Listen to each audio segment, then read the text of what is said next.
بالفعل احنا بنعرف ان احنا فعلا واخدين قرار على مستوى الجمهوريه ان يوم 6 يكون معاكم. انتوا تقولوا لنا بقى فين انتوا؟ انتوا تقولوا لنا. لكن ايوه مفيش مظاهر احتفال وحاجه بالنسبه لنا، مجرد بقى الصلاه لقدام خلاص يعني.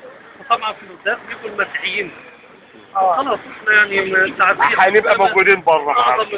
هنبقى موجودين بره لو ما سمحتولناش هنبقى واقفين بره في كل الكنايس، لان دي على مستوى الجمهوريه مش على مستوى المحافظه. لازم نتخذ قرار اول يوم 6 نكون احنا على قلب رجل واحد. واللي عايز يفجرنا يفجرنا كلنا مع بعض. لا مفيش بقى يعني لو حد عايز يعمل حاجه احنا كلنا قابلين نتكلم مع بعض. احنا في العبارات